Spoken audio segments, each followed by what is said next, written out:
है everyone, good morning. तो आज है सैटरडे और अभी है सुबह का टाइम और यहाँ पे मैं कर रही हूँ ब्रश। तो झाड़ू वगैरह मैंने लगा दिया है, जो भी बेसिक काम होते हैं सुबह के।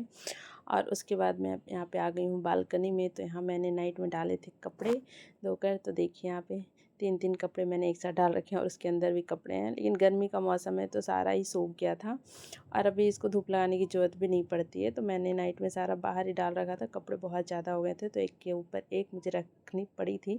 तो सारे कपड़े सूख गए हैं तो मैंने सारे अंदर कर दिया। मौसम बहुत ही अच्छा हो रखा है अभी, बस 1 घंटे के लिए। इसके बाद से तो गर्मी भाई मत पूछिए।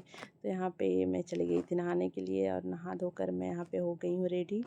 तो यहाँ पे अभी ये भी गए हैं नहाने के लिए और मैंने ना एक कन्फ्यूज़न वाला काम ये हो गया मेरे साथ कि यहाँ मैंने निकाला था बेसन और सत्तू। तो मुझे समझ नहीं आ रहा था कौन बेसन है कौन सत्तू। ये मेरे साथ हमेशा ही होता है ये प्रॉब्लम। तो सुबह सुबह मुझे समझ ही नहीं आया, इतना कंफ्यूज हो गई ना मैं सुबह सुबह। मैं आपको क्या ही बताऊँ, मुझे समझ ही नहीं आ रहा था क्या करूँ। फिर मैंने किया उनका वेट कि उनको आने देती हूँ, वो क्या बोलते हैं। और उसके बाद फिर यहाँ पे मैंने दिया था रात में मूंग, चना, बादाम, अखरोट। तो ये सब मैं पैक कर रही हूँ टिफ़िन में का। तो सुबह नाश्ता ये 9-10 बजे के लगभग करते हैं कोर्ट में, तो इसी वजह से इनको भी मैंने दे रखा था और मैंने अपना भी लगा लिया था। और यहाँ पे ये नहा धोकर आ गए और ये यहाँ पे कर रहे हैं पूजा। और पूजा करने के बाद हम लोगों ने जो डिसीजन लिया कि कौन सत्तू हो सकता है, तो फाइनली यहाँ पे सत्तू मैंने घोर लिया। तो अभी तक हम लोगों को पता नहीं था कि सच में ये सत्तू ही है या बेसन ही है। और बिना नींबू का तो भाई सत्तू मुश्किल है, वो इसकी डालने के बाद इसका ना स्वाद ही अलग हो जाता है। इस वजह से नींबू तो मैं ज़रूर ही ऐड करती हूँ सत्तू में। तो यहाँ पे सत्तू काफ़ी अच्छा बना था और फाइनली इन्होंने कंफर्म कर दिया कि भाई वो था सत्तू ही। मतलब हम लोग पूछते ही चलो पहचान तो लिए, क्योंकि बहुत कन्फ्यूजन होता है। और फिर उसके बाद मैं यहाँ पे आ गई थी बाहर, यहाँ कर रही थी बस का वेट। और आज आपको काफ़ी दिन बाद पिंक दिख रही होगी, तो ये हम लोग के साथ ही चल रही थी। उसके बाद यहाँ से हम लोगों ने दूसरा बस चेंज कर लिया और यहाँ पे बहुत मुश्किल से मुझे सीट मिली थी भाई। और जस्ट एकदम आगे में पूरा, आज तो पूरा धूप ही लगते गया है। और यहाँ पे थी क्यूट सी बाबू और इतनी गर्मी हो रखी थी। और ये 8 बजे का टाइम है और मैं इतना पानी पी रही थी ना आने के बाद। और फिर फाइनली स्कूल में 2.5 घंटे बिताने के बाद मैं चली अभी स्टेशन। तो बाहर का देख सकते हैं धूप, और अभी 10:30 का टाइम हो रहा है, लेकिन मैंने यहाँ पे टेम्परेचर चेक किया था 41 डिग्री सेल्सियस था। मतलब बता नहीं सकती हूँ कितनी गर्मी, आप सोच सकते हैं। फिर यहाँ से मैं आ गई थी स्टेशन। तो यहाँ पे देखिए भीड़, यहाँ पे दोनों साइड जाने वाले लोगों के लिए भीड़ है और भीड़ हमेशा ही आपको दिख रही होगी। देखते हैं ये भीड़ कब कम थी। और यहाँ पे मुझे मिली थी आयशा। तो अभी यहाँ तो जनरली हम मादरी ही रहते हैं, बट आज ऐसा भी मिली थी। तो अभी हम लोग यहाँ पे कर रहे थे माधुरी का वेट।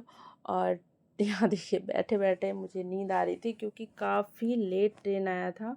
और अभी हम लोग चल रहे हैं, हमारी ट्रेन आ रही है। तो जब हम लोग स्कूल से निकले थे ना, तो ट्रेन टाइम पे थी, लेकिन पता नहीं बीच में क्या हुआ, बहुत ही ज़्यादा लेट हो गई। और यहाँ मैं आ गई हूँ ट्रेन में और लकीली मुझे सीट मिल गई थी। और स्टेशन में उतरने के बाद मैं यहाँ ले रही हूँ फ्रूट्स वगैरह, क्योंकि मुझे दिख गए थे रास्ते में अच्छे अच्छे फ्रूट्स, तो मैंने ले लिया था। और यहाँ पे मैं आ गई थी घर। और यहाँ मैं दिखा रही हूँ आपको, मैंने लिया था अंगूर। तो मुझे तो लगा था कि अब अंगूर ख़त्म हो गए होंगे, बट मुझे दिखा तो मैंने ले लिया और काफ़ी अच्छे अंगूर थे। और साथ में मैंने लिया है सेब, अनार, और साथ में मैंने ले लिया था 6 पीस केला।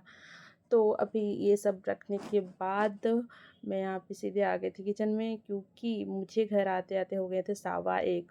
और आज देखिए हमारा मूंग का दाल नहीं था, तो मैं यहाँ पे मैंने लिया है मसूर। और ये राहड़ था या चना था, इतना कन्फ्यूज़न होता है ना मुझे इन दोनों में भी। आज सुबह से ही मुझे कन्फ्यूज़न ही हो रहा है।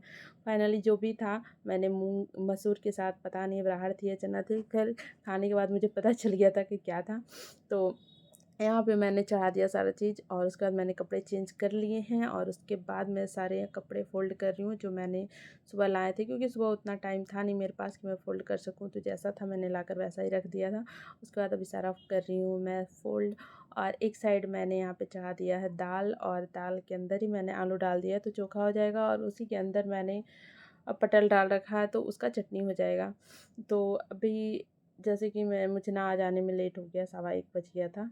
तो इसलिए मुझे सारा काम जल्दी जल्दी करना पड़ रहा था। और यहाँ पे सारी अच्छे से फ़ोल्ड हो गए हैं सारी चीज़ें। और ये कब तक आएँगे पता नहीं, क्योंकि इनका अभी 1-2 सप्ताह ऐसे ही चलने वाला है, या किसी भी ये मतलब टाइम से नहीं आने वाले, कभी 3 कभी 5 इस तरह से आएँगे। तो मैं यहाँ पे जल्दी-जल्दी काम कर रही थी ताकि मैं बना के रख दूँ खाना, वो जब आएँगे तो खाएँगे। ऐसा ना हो कि पहले आ जाएँ और उन्हें खाना टाइम पे ना मिल पाए। तो इसी वजह से, और यहाँ पे मैं साथ में काट रही थी भिंडी, क्योंकि मुझे बनाना था भुजिया। तो बाहर से आने के बाद इतनी धूप में इतनी थकान हो गई थी ना आज, कि मुझे कुछ भी बनाने का मन नहीं कर रहा था, अगर सच पूछूँ तो। पर जब मैंने बनाने का सोचा ना, तो मैंने सोचा चलो सारी चीज़ें ही बना देती हूँ, क्योंकि खाने में ना जब सारी चीज़ें रहती हैं ना तो बहुत ही अच्छा लगता है। और हम लोग का तो डेली यही काम ही है, तो कितना मन मारेंगे हम लोग। तो फाइनली हम लोगों ने इतना सारा चीज़ बना लिया था। फाइनली सबने नहीं, बस मैंने बनाया था, ये तो अभी आए ही थे। और यहाँ पे निकाल रही हूँ खाना, और इनको मतलब हम लोग खाना खाते-खाते ना हम लोग का 3:30 बज गया था। कल लेट हो ही गया था। आप यहाँ पे देख सकते हैं हम लोग ने क्या-क्या खाया, दाल, दही, चटनी, भुजिया, चोखा, बहुत सारी चीज़ें थी। तो ये खाकर मज़ा आ गया हम लोगों को, क्योंकि बहुत अच्छा लगता है। इनको भी ये पसंद है और मुझे भी। तो बस हम लोग अब यहाँ पे बैठ गए हैं खाना खाने के लिए, क्योंकि भूख तो बहुत ही लग गई थी। तो बस यही था हमारा आज का ब्लॉग। कैसा लगा आप ज़रूर बताइएगा। मिलते हैं नेक्स्ट ब्लॉग में, तब तक के लिए बाय बाय।